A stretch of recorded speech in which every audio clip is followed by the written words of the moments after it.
Le 21 octobre 2014, Jeannick Dalcourt rentre de son travail à Longueuil, une ville québécoise. Il est 21h30 lorsqu'elle emprunte la piste cyclable pour se rendre jusque chez elle, mais elle n'arrivera jamais à destination et quelques minutes plus tard, elle sera retrouvée inconsciente sur la piste cyclable. Pour tout savoir sur la triste et mystérieuse histoire de Jeannick Dalcourt, lançons-nous maintenant dans la vidéo.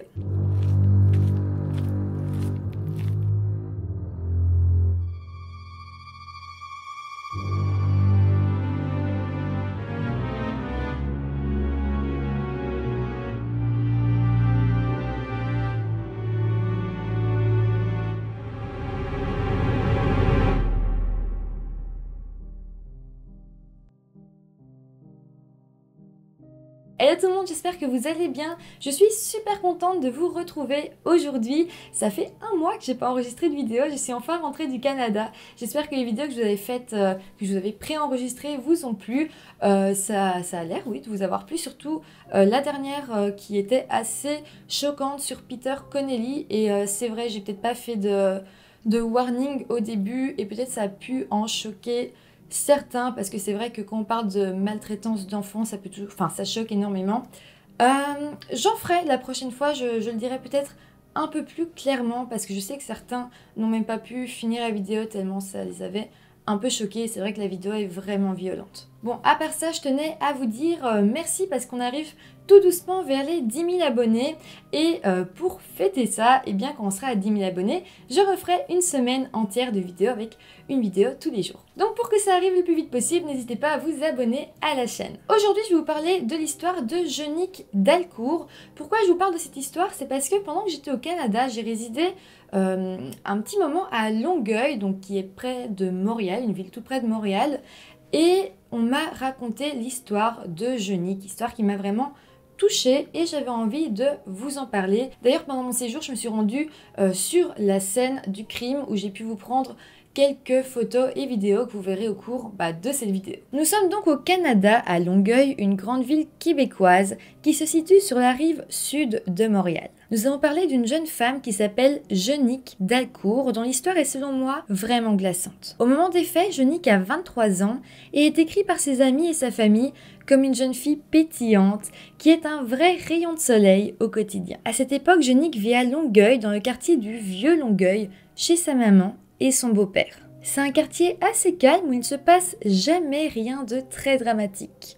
En fait, Jeannick était d'abord partie du domicile familial, mais sa maman, Monique Dalcourt, avait des problèmes de santé. C'est donc pour soutenir sa maman que Jeannick est rentrée vivre à Longueuil avec elle. Jeannick a aussi son père et son frère John et Nick qui vivent à New York au moment des faits. En plus de s'occuper de sa maman, Jeannick travaillait depuis plusieurs années comme chef caissière dans un kiosque de restauration du stade olympique, mais ce n'est pas tout. Elle avait aussi un deuxième emploi dans un centre d'appel dans le Vieux Longueuil, donc vraiment tout près de chez elle, et donc voilà, elle y travaillait aussi. Alors maintenant, parlons du 21 octobre 2014. Il est entre 21h30 et 21h45 quand Jeannick rentre de son travail au centre d'appel. Elle était à pied et elle devait emprunter la piste cyclable située entre Chemin Chambly et la rue de Normandie. Elle avait dit ce matin-là à sa maman qu'elle l'appellerait pour venir la chercher au travail s'il ne faisait pas beau dehors ce jour-là.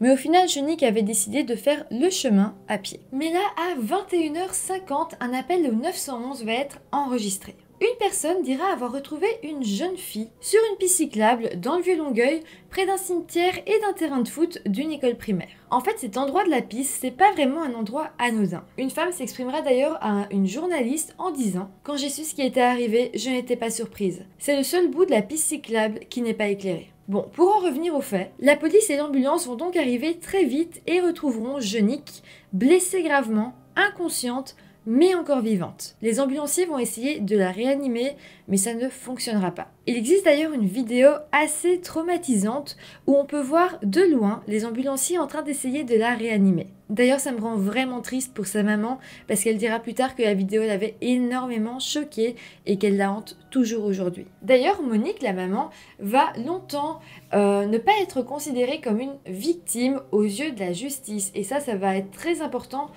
plus tard, mais j'y reviendrai dans la suite de la vidéo. Pour en revenir à la chronologie des événements, Jeannick va être envoyée à l'hôpital où elle va décéder et c'est là qu'on va se rendre compte qu'elle avait été agressée. Elle a été battue à coups de barres de métal et a reçu un très gros coup sur la tête. Et là, c'est vraiment horrible parce que selon ce que j'ai lu, sa maman n'était toujours pas au courant de ce qu'il se passait et d'ailleurs, elle l'apprendra seulement le lendemain matin en se rendant à l'hôpital avec sa propre mère. Donc là, faut vraiment se dire, c'est dingue, cette mère ne savait même pas que sa fille avait été agressée et pire encore, elle savait pas que sa fille était décédée jusqu'au lendemain matin où elle l'a appris presque par hasard. Bon, sinon à ce moment-là, personne ne sait ce qui est arrivé à la jeune fille de 23 ans seulement et évidemment pas mal de rumeurs vont circuler. Une femme par exemple dira avoir vu un homme étrange sur la piste cyclable plus tôt dans la journée. Malheureusement, la police ne prendra pas directement son témoignage au sérieux. Par contre, ils s'exprimeront à la presse en disant « Aucune hypothèse n'est exclue pour le moment et aucun mobile n'est encore connu ». Les enquêteurs vont tout de même rencontrer des témoins et de là va en ressortir une dizaine d'informations jugées sérieuses. Chose importante à savoir, c'est que plusieurs personnes du quartier vont montrer du doigt les locataires de la résidence chez Lise. C'est une petite maison qui loge entre 80 et 90 personnes qui pour la plupart ont des problèmes de consommation et de santé mentale. D'ailleurs, j'ai été sur les lieux et j'ai pu voir que la maison chez Lise est vraiment toute proche de la piste cyclable. D'ailleurs, je vous ai fait une vidéo pour vous montrer la proximité. Donc ici, c'est la maison chez Lise. Ici, voilà. Et là, on a la route et juste là, c'est la piste cyclable. Par contre, et malheureusement, comme dans beaucoup d'affaires, les policiers ont été pas mal critiqués pour leur travail sur cette enquête. Déjà, ils ont décidé de réouvrir la scène du crime seulement 2 jours après le meurtre. Ce qui veut dire que pas mal de personnes y sont allées pour se recueillir et d'ailleurs une veillée à la chandelle avait été organisée sur les lieux avec une centaine de personnes qui ont déposé des fleurs pour rendre hommage à la victime. Mais attendez, c'est pas tout. Ils ont aussi autorisé la venue d'ouvriers municipaux qui sont venus élaguer les arbres et nettoyer la piste des feuilles mortes quelques jours seulement après les faits. D'ailleurs, je trouve ça vraiment dingue parce qu'ils ont enlevé beaucoup de preuves et d'ailleurs, je vous ai pris une photo d'un endroit où on peut vraiment voir les souches des arbres et on voit que beaucoup d'arbres ont été enlevés. Déjà aussi, ça montre que comme il y avait beaucoup d'arbres, ça faisait de cet endroit un endroit un peu plus dangereux, beaucoup plus sombre. Mais voilà, ici, on peut voir aussi que ils ont pas mal déblayé le chemin.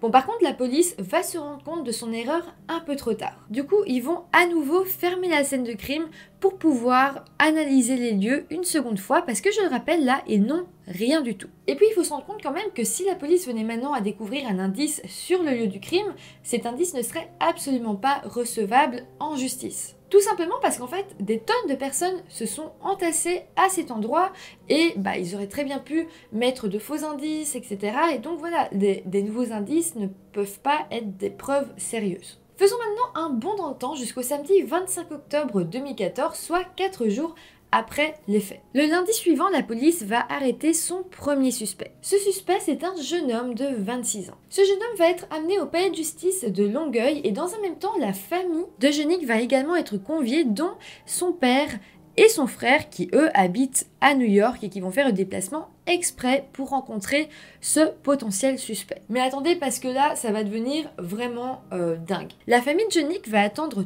toute la journée et à la fin, on leur dira que le suspect a tout simplement été relâché. Donc à ce moment-là, on ne saura pas pourquoi ce suspect était suspect, ni son identité. La police dira simplement qu'ils n'avaient pas assez de preuves pour l'accuser au final, et en même temps, ils avoueront avoir été beaucoup trop vite et l'avoir arrêté sans vraiment de preuves convenables, sans avoir assez de preuves, sans être sûr et certain que c'était lui. Mais c'est pas tout, parce qu'on apprendra aussi que la police de Longueuil a voulu jouer aux agents doubles et ont décidé d'élaborer eux-mêmes une sorte de mise en scène pour faire avouer le suspect. En fait, c'est vraiment inhabituel et pour ce genre de choses, c'est la Sûreté du Québec qui est la plus compétente pour le faire. Mais ici, les policiers vont décider de déguiser l'un d'entre eux en prisonnier et de l'enfermer avec ce mystérieux suspect. Évidemment, le jeune homme va directement cramer que c'est un policier qui est en face de lui, pas un détenu, et il va plus du tout faire confiance aux policiers et il va même un peu s'énerver. C'est donc là que le suspect a décidé d'arrêter de collaborer avec la police de Longueuil car il s'est vite senti trahi. Donc là, tout le monde va se retrouver au point de départ. La police n'a plus de suspect et a perdu la confiance de la famille, du grand public et des médias. Le pire dans tout ça, c'est que ce suspect ne sera plus jamais arrêté et pourtant vous verrez plus tard qu'il avait quand même pas mal de choses à se reprocher. On saura même pas si ce type connaissait Jeunic ou même s'il avait un casier judiciaire. La seule chose qui va sortir sur lui, c'est qu'il habitait Saint-Amable, une ville à une trentaine de kilomètres de là. Mais attendez, parce qu'en 2015, il va y avoir un gros retournement de situation et c'est là qu'on va en apprendre quand même finalement un peu plus sur ce suspect et qu'on va comprendre pourquoi la police avait décidé de l'arrêter. Un reportage sur le sujet va être diffusé et va expliquer que c'est ce suspect qui a appelé le 911 le soir du drame. Mais pire encore, ils diront que c'est sans aucun doute lui qui a aussi abattu Jeunic. En fait, le type aurait tout simplement agressé Jeunic. Ensuite, il aurait appelé le 911. Le temps que les policiers arrivent, il serait parti cacher l'arme du crime, donc la sorte de barre en métal. Et puis, il serait venu, il aurait accueilli les policiers et là, il aurait expliqué tout simplement que il a vu de loin deux hommes en train de s'en prendre à Jeunic qui seraient arrivés. Les deux hommes seraient partis en courant et c'est là qu'il aurait appelé le 911. Mais attendez, parce que à chaque fois, j'ai l'impression que c'est pire. En fait, on apprendra aussi que ce suspect avait été retrouvé ce soir-là couvert du sang de Jeunic et dira tout simplement aux policiers qu'il avait essayé de la réanimer et c'est pour ça qu'il était couvert de sang, mais il n'y aura jamais d'enquête, il n'y aura jamais d'analyse pour savoir si le sang pouvait très bien être disposé de cette manière-là si on essayait juste de réanimer une personne. Le reportage expliquera aussi que le suspect aurait suivi Jeunic sur plusieurs mètres et serait ensuite passé à l'acte dans le but de l'agresser sexuellement. Malheureusement, la police n'a jamais vraiment parlé de cet aspect d'agression sexuelle. Par contre, ils diront qu'ils avaient procédé à des analyses sur le corps de Jeunic et habituellement, quand la police dit ça, c'est qu'il y a quand même une grosse suspicion d'agression sexuelle. Dans le reportage, on ne nous dira pas vraiment qui est cet homme, mais certains journalistes ont été interrogés. Une femme, en fait, qui est la femme qui loge ce suspect. D'ailleurs, cette femme aura une petite entrevue avec les journalistes et dira « Il a toujours été très poli avec moi. Je n'ai jamais abordé la question du meurtre avec lui, car je savais qu'il y avait une grosse enquête là-dessus. » Par rapport à ça, moi je me suis fait un petit avis. Selon moi, ce suspect de 26 ans, aurait donc bel et bien suivi Jeunic dans le but de l'agresser sexuellement. Il serait passé à l'acte dans ce coin plus sombre de la piste cyclable et à ce moment-là, il aurait décidé de lui donner un coup sur la tête avec une barre de métal pour l'assommer et avoir plus facile pour l'agresser. Sauf que à ce moment-là, Jeunic serait tombée inconsciente et l'homme aurait eu peur qu'elle décède parce qu'évidemment, ça en fait une très mauvaise personne, évidemment, c'est un agresseur, mais ça en fait pas forcément un tueur. Donc peut-être qu'il aurait eu peur et c'est pour ça qu'il aurait appelé le 911. Enfin voilà, ça c'est mon hypothèse, mais évidemment il y en a plein d'autres et aujourd'hui encore, aucune n'a été avérée. Mais le temps va quand même passer et j'ai l'impression que chaque année, on en apprend un peu plus sur ce suspect. On apprendra par exemple que l'homme avait été mis sous curatelle, c'est-à-dire qu'il y avait une personne qui était là pour l'épauler. C'est un peu comme la tutelle, mais en moins gros. Donc disons que c'est le stade avant la tutelle. Donc ça montre que la personne n'était pas très stable dans sa vie, qu'elle avait peut-être un problème mental, des difficultés. Enfin voilà, ou des addictions même, c'est possible. Il y a quand même des gens qui ont besoin de quelqu'un pour les aider à gérer leur argent, qui ne dépensent pas tout dans des jeux d'argent par exemple, ou dans d'autres addictions. Donc on peut comprendre que ce suspect n'était pas très stable. En 2015, il va y avoir un nouveau témoignage assez intéressant. En fait, la police va recevoir une plainte d'une certaine Carole Thomas qui se serait faite violer quelques jours avant le meurtre de Jeunic, tout près de la scène de crime. Et donc là, tout le monde va crier au récidiviste, tout le monde va se dire, en fait, le type qui a agressé et qui a tué Jeunic, il a tout simplement récidivé. Mais malheureusement, en 2016, il sera prouvé que Carole avait tout inventé pour recevoir de l'argent et d'ailleurs, elle avouera tout et demandera pardon. Elle sera condamnée à 15 mois de prison et à ce moment-là, la juge dira même que c'est très grave parce qu'en mentant sur ce sujet, elle a décrédibilisé la cause de beaucoup d'autres femmes. Bon, sinon, encore un dernier élément sur cette enquête. En 2016, un homme de 46 ans, Yves Roy, va être arrêté car il aurait tenté de tuer et de violer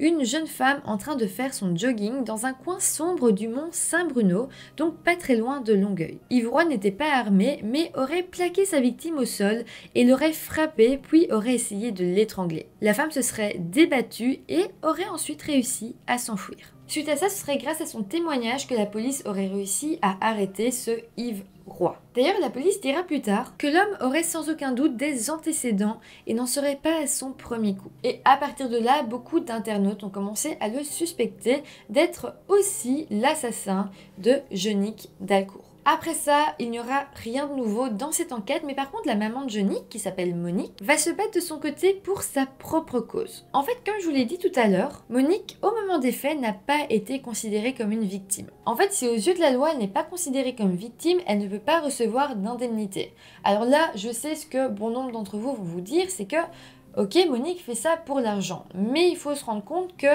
dans son cas, c'est presque vital de recevoir cette indemnité parce qu'elle était en pleine dépression, elle l'est toujours, elle est incapable de travailler, elle passe ses journées à pleurer, elle ne se remet pas du meurtre de sa fille et donc elle a besoin de vivre et cette indemnité peut lui permettre de réussir à vivre. En plus de ça, si elle n'a pas l'argent pour aller voir de psychologue, de psychiatre, sa situation peut juste pas évoluer et donc ça va juste s'empirer. Donc cette indemnité, elle devait l'avoir, elle aussi était une victime. Mais heureusement, la justice québécoise a entendu les appels à l'aide de cette mère et ils sont en train de développer une jurisprudence pour qu'on puisse déclarer des personnes proches de la victime décédée comme étant elles-mêmes des victimes. Voilà, c'est comme ça que se termine cette histoire, cette affaire. J'espère que ça vous aura intéressé. Donc moi j'étais assez contente de pouvoir traiter de cette affaire. Je me suis sentie vraiment proche de Yonick en allant sur les lieux du crime et je me suis vraiment rendu compte que là où j'étais, c'était pas du tout un endroit qui me semblait dangereux, ça me semblait être un endroit assez calme et ça me fait encore plus réaliser que ça peut arriver n'importe où, on peut croiser la route d'une personne mal intentionnée vraiment n'importe où et donc voilà, il faut toujours faire attention même quand on se pense en sécurité quelque part. Donc voilà, n'hésitez pas à mettre un petit pouce en l'air si la vidéo vous a intéressé, à vous abonner à ma chaîne YouTube, à mon compte Instagram pour qu'on puisse débriefer et même parler de la vie quotidienne. Et puis nous, on se retrouve très bientôt pour une nouvelle vidéo. Bye!